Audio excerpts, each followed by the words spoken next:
안녕하십니까, 마크입니다. 오늘은 제가 그동안 코딩 로그를 통해서 제가 코딩하는 과정들을 녹화해서 이렇게 보여드렸었습니다. 그런데 좀 사람들이 제가 코딩하는 과정에는 그게 크게 관심이 없었던 것 같아요. 오히려 최종 코딩 결과물이 어떻게 되는지를 주로 관심을 갖더라고요. 그래서 앞으로는 그 코딩을 하는 과정을 그냥 보여드리는 게 아니라 제가 코드를 짜고 그 코드를 리뷰하는 시간을 좀 가져보려고 합니다. 그 첫 번째로 오늘은 네이버에서 연관 키워드를 많이 사용을 하시죠. 근데 키워드를 추출을 할 때 좀 편하게 여러 가지 키워드를 뽑기 위해서 연관 키워드에 연관 키워드를 가져오는 방법들이 좀 유용합니다. 저도 이런 방법을 통해서 많은 키워드를 발굴을 하고 있고 티스워드라는 키워드 프로그램에 이런 방식으로 키워드들을 삽입하고 있습니다. 지금은 좀 다른 방식으로 하고 있긴 한데 초기에는 이렇게 네이버에서 연관 키워드에 연관 키워드를 추출하는 방식으로 키워드를 모았었습니다. 그래서 오늘은 파이썬을 이용해서 연관의 연관 키워드를 어떻게 만들어내는지 코드를 보여드리고 그 코드에 대한 설명을 하는 시간을 가져보도록 하겠습니다. 전체 코드는 그렇게 길지 않죠. 위에서부터 하나씩 설명을 드리면 일단 사용하는 라이브러리는 리퀘스트와 뷰티풀 숲을 두 가지를 사용을 했습니다. 리퀘스트를 통해 가지고 웹페이지에 소스 코드를 가져오고 뷰티풀 숲을 이용해서 가져온 소스 코드를 좀 손쉽게 가공할 수 있는 라이브러리가 이 뷰티풀 숲입니다. 이 두 가지 라이브러리를 이용해서 진행을 할 거고요.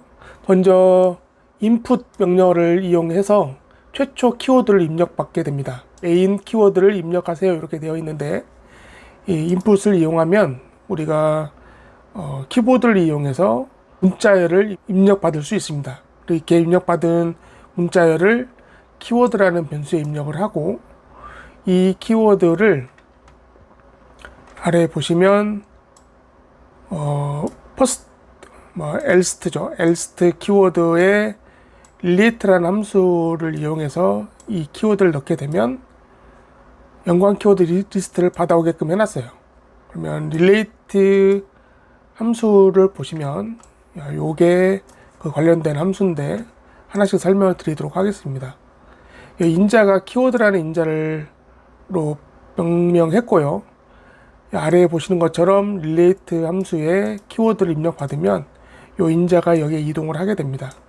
그래서 첫 번째로 임시로 쓸 수 있는 리스트, 빈 리스트를 하나 만들어 놨습니다. 키스라는 빈 리스트를 하나 만들어 놓고 그리고 URL은 네이버 검색에서 볼 수 있는 URL 그리고 이 쿼리 뒤에 키워드가 들어가게끔 되어 있습니다. 그래서 입력받은 키워드가 이 쿼리 뒤에 이 페이지를 크롤링 하게 됩니다. 그리고 헤더 값을 이렇게 넣어주고요. 유저 에이전트 값을 하나 넣어주고 리퀘스트로 이 페이지를 가져온 다음 가져온 페이지의 소스 코드를 텍스트화 시킵니다. 그 다음 뷰티풀 숲을 이용해서 HTML이라는 변수에 뷰티풀 숲을 이용해서 변환한 값들을 넣어주게 되죠. 그 다음 크롤링을 해보시면 알겠지만 연관 키워드가 있는 부분들을 가져오게 됩니다. select1이라는 함수를 이용을 했고요. 소스 코드를 좀 보면 이렇게 보시는 것처럼 검색했을 때 나오는 네이버에서 검색했을 때 나오는 연관 검색어가 이렇게 UL 태그를 통해서 키워드가 하나씩 들어가 있는 것을 볼 수 있습니다. 이걸 가져올 거예요. 그래서 UL에 보면은 클래스명이 이렇게 되고 각 리스트 안에는 실제 키워드가 div 태그에서 tit라는 클래스명으로 들어가 있는 것을 볼 수 있습니다. 자, 그렇게 해서 일단은 첫 번째로 UL 태그를 먼저 가져온 다음에 그리고 키워드를 검색했을 때 이 연관 키워드가 없는 것들도 있습니다. 없는 키워드도 있기 때문에 이 연관 키워드가 none이었을 때, 없을 때 실행하는 걸로 가정을 했고요. 그래서 kwd라는 키워드에 select 명령어를 이용해서 div-tit, 아까 봤던 div-tit의 모든 값들을 저장을 하게 됩니다. 그러면 리스트화 돼서 저장이 되는데, 이걸 포문으로 하나씩 뽑아줍니다. 뽑아서 div-tit에 있는 태그를 가져온 다음 텍스트를 통해 가지고 글자만, 태그를 제외하고 안에 있는 내용만 가져오게 되고, 그것을 아까 말씀드렸던 kiss라는 빈 배열에 입력을 어펜드를 통해서 삽입을 시켜주게 됩니다. 연관 키워드가 없을 때는 이렇게 키워드가 없다라고 출력하게 만들었습니다. 그렇게 모아진 연관 키워드를 리턴해서 여기 있었던 퍼스트 키워드, 실제로는 여기 일자가 아니에요. L자입니다. 퍼스트 키워드에 넣어주게 됩니다. 그 다음에 키워드 모음이라는 변수를 하나 만들어서 이 첫 번째 연관 키워드를 하나 복제를 해두게 됩니다. 이렇게 복제한 키워드를 어디다 쓰냐면 나중에 연관을 가져왔을 때 여기 하나씩 다 모아두려고 하는 거예요. 자, 그래서 그 다음에 첫 번째로 가져왔던 연관 키워드를 kwd라는 변수에서 하나씩 뽑아가지고 다시 연관 키워드 함수에다 넣어주면 되죠. 키워드가 하나 다시 생겼기 때문에 앞서 만들었던 related 함수에 키워드를 넣어서 이 키워드의 연관을 다시 뽑아주게 됩니다. 그렇게 뽑아둔 키워드가 다시 리스트로 리턴이 되기 때문에 그걸 related 키워드에다가 변수에다 하나 담아둡니다. 그래서 키워드 모음이라는 곳에 추가로 넣어주게 됩니다. 그래서 이 포문을 돌면서 첫 번째로 뽑았던 연관 키워드들이 다시 연관 키워드를 리스트로 만들어서 키워드 모음이라는 곳에 더해주게 되는 거죠.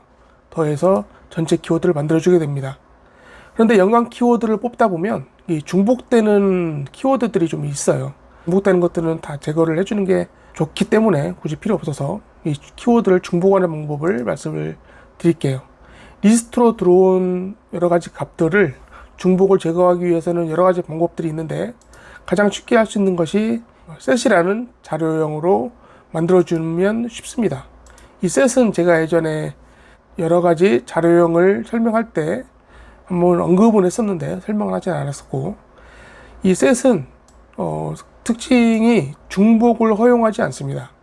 중복을 허용하지 않기 때문에 어떤 리스트가 중복된 값이 여러 개 있을 때 set 자료형으로 만들어주게 되면 중복을 다 제거를 해버려요.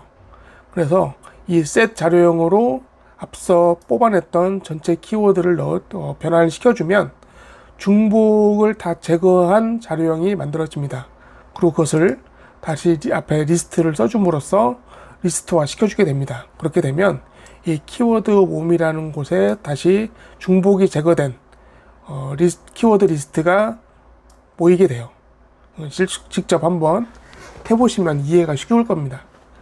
그래서 이 키워드들이 어떤 것들이 있는지 한번 출력을 해보고, 그리고 출력하는 거에 그치지 않고 이걸 텍스트 파일에 한번 저장을 해보도록 하겠습니다. 저장을 하기 전에 먼저 이 키워드 모음에 자료 값이 하나도 없을 수도 있잖아요. 연관 키워드가 없을 수도 있기 때문에 먼저 조건문으로 키워드 모음의 리스트 개수가 0이 아닐 경우만 실행이 되게끔 했습니다. 그래서 저장할 때는 저는 with open 명령어를 사용을 했고요. 이 keywords라는 폴더 안에 텍스트 파일을 만들어서 넣어줄 생각입니다. 그래서 파일명은 우리가 첫 번째 입력했던 키워드 이름을 넣어줄 거고요. 그렇게 해서 파일을 하나 만들어주게 됩니다. w 플러스라는 것은 만약에 이 파일명이 없다라고 하면 이 플러스는 생성을 해라 라고 하는 내용입니다. 이 플러스가 없으면 해당 키워드 텍스트 파일이 있어야만 작동이 됩니다. 그래서 지금 어떤 키워드가 정해질지 모르기 때문에 저장은 W 플러스로 해줬고, 그 다음에 한글을 사용하기 때문에 엔코딩을 UTF-8로 만들어줬습니다. 그래서 이것을 F라는 값으로 변환을 시켜주고, 포문을 이용해서 키워드 모음에 있던 키워드들을 하나씩 뽑아서 저장을 해주게 됩니다.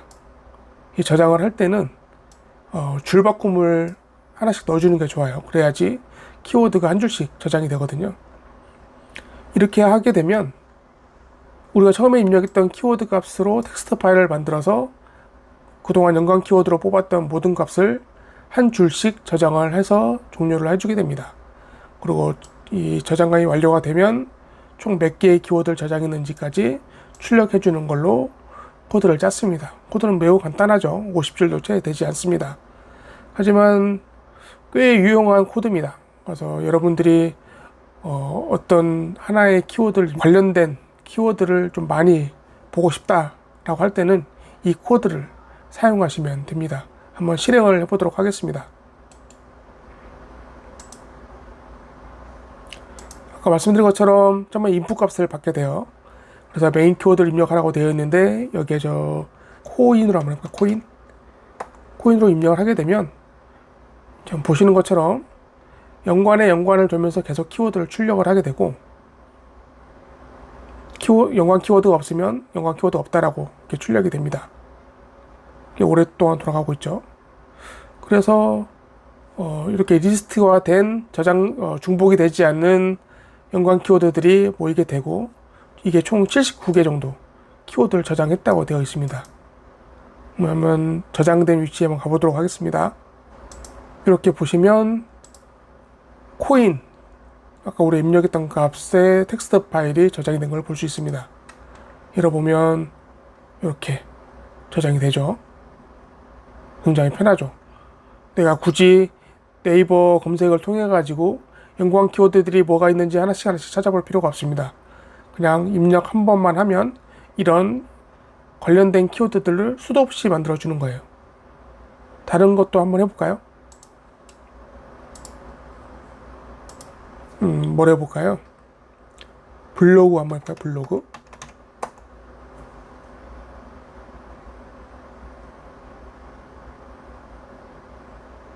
블로그와 관련된 연관 키워드와 그 연관 키워드의 연관 키워드를 계속 출력하고 있는 것을 볼 수 있습니다. 총 83개의 키워드를 저장했다고 되어 있네요. 이것도 다시 파일을 한번 보겠습니다. 이렇게 블로그 텍스트 파일이 저장된 걸 볼 수 있습니다. 이렇게 쉽게 저장이 되죠. 그래서 아니면 키워드를 좀 많이 대량으로 모아보고 싶다라고 하시는 분들은 이렇게 코딩을 통해서 쉽게 만들어낼 수 있습니다. 굉장히 편하죠. 이런 방법으로, 물론 저보다 더 쉽게 하시는 분도 분명히 있겠지만, 저는 이 코드로 정말 하루에도 수백 개의 키워드를 수집을 하고 있습니다. 네, 여기까지 말씀을 드렸고요. 이 코드에 대해서 궁금한 점이 있으신 분들은 댓글을 통해서 문의를 해주시면 감사하겠습니다. 감사합니다.